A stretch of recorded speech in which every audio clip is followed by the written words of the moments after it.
Magical cotton candy vehicles.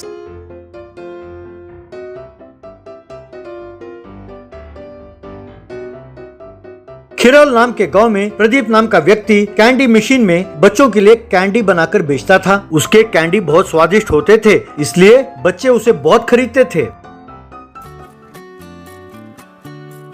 ये देखकर बालाजी नाम के व्यक्ति ने उसी के सामने एक कैंडी मशीन का दुकान खोला। ये देखकर प्रदीप को बहुत गुस्सा आया। ए बालाजी, तुम्हारा दिमाग ठीक है? अरे इस गांव में हर 2 गली में एक स्कूल है, तुम जाकर कहीं और अपना दुकान खोल सकते हो ना। अरे मैं क्यों खोलूं? मेरी मर्जी, चाहो तो तुम जाकर वहाँ खोलो। इतना ही नहीं, तुम जानते हो कि मैं कितना बड़ा कमीना हूँ और तुमने मुझे ललकारा, अट्टा माजी सटक ली, इसलिए अब मैं तुमसे कम दाम में कैंडी बेचूंगा, जो करना है करो। कहकर कैंडी बहुत सस्ते दामों में बेचने लगा। तब बच्चों ने प्रदीप को छोड़कर बालाजी के पास कैंडी खरीदना शुरू किया।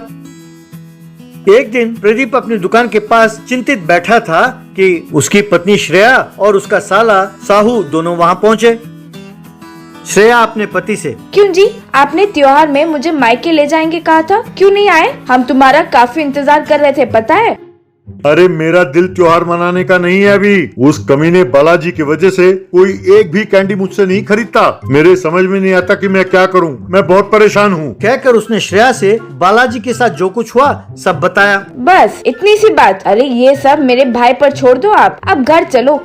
तुम्हारा भाई? अरे जो भाई शादी में नहीं था वो अचानक कहाँ से पैदा हो गया? आसमान से टपका है क्या?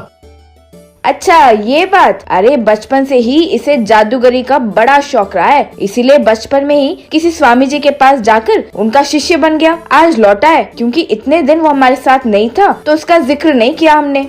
ये जादूगरी जानता है? तुमने कहा और मैंने मान लिया। जाओ उसे खाना खिलाओ और अपने गांव भेज दो। ये सुनकर श्रेया का भाई साहू, जीजाजी आप मुझे कम आंक रहे हैं, थोड़ी देर के लिए आप जरा बैठ जाइए, मैं अपने जादूगरी दिखाता हूँ। कहकर साहू कैंडी के ठेले के पास गया।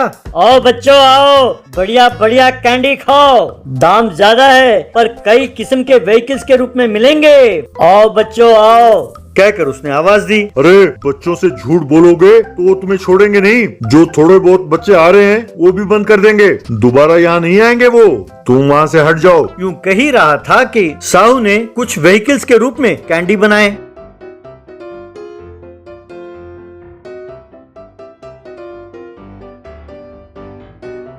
ये देखकर बच्चे बालाजी के पास कैंडी खरीदना छोड़कर साहू के पास आकर लाइन लगाकर कैंडी खरीदने लगे। इतना ही नहीं, उन कैंडीज को देखकर वे ताली बजाने लगे।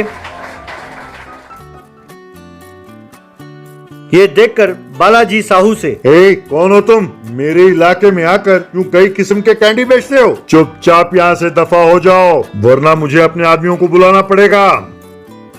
अरे बच्चू, अब तक तुमने बस इंटरवल तक का फिल्म देखा है, पिक्चर अभी बाकी है मेरे दोस्त, देखना चाहते हो? कहकर बच्चों से, बच्चों आज मैं तुम्हें एक बहुत बढ़िया इनाम देने वाला हूँ, जानते हो वो क्या है? जो कैंडी व्हीकल्स मैंने तुम्हें दिया है तुम लोग उसे चला भी सकते हो। कहकर कुछ और कैंडी व्हीकल्स बनाकर उसने बच्चों को दे दिया। बच्चे उन व्हीकल्स को हैरान होकर देखने लगे, फिर उस पर बैठकर ड्राइविंग करने लगे। इसे देखकर सिर्फ बच्चे नहीं, गांव वाले भी बड़े हैरान हो गए। लगता है तुम कोई जादूगर हो। मेरे आदमी आएंगे और तुम्हारी और प्रदीप की खूब खबर लेंगे। कहकर अपना मोबाइल निकालकर फोन करने लगा। तब बालाजी द्वारा बुलाए गए कुछ गुंडे वहां पहुंचे और बच्चे जिन कैंडी व्हीकल्स के साथ खेल रहे थे उनका सत्यानाश कर दिया। ये देखकर बच्चे वहां से भाग गए। तब बालाजी साहू से, क्यों बच्चों, अब मैं अपने आदमियों से कह दूं कि तुम दोनों की भी खबर ले? अरे वेट ब्रदर, मुझे सोचने दो। गुंडों को देखकर बच्चे डर गए, पर मैं सोचता हूँ शेर को देख के तुम्हारे गुंडे क्या करेंगे?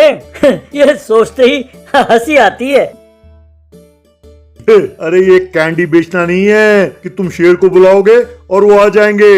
अगर तुम में हिम्मत है तो बुलाओ शेर को, मैं उन शेरों के साथ कबड्डी खेलूंगा। है तुम में हिम्मत? तब साधु ने अपनी जादू की छड़ी घुमाई और कई शेरों को प्रकट किया। वे शेर सारे प्रकट हो गए और वो शेर बालाजी और उसके गुंडों के पीछे पड़ गए। तब वे सब वहाँ से भागने लगे। ये देखकर लोग ताली बजाने लगे।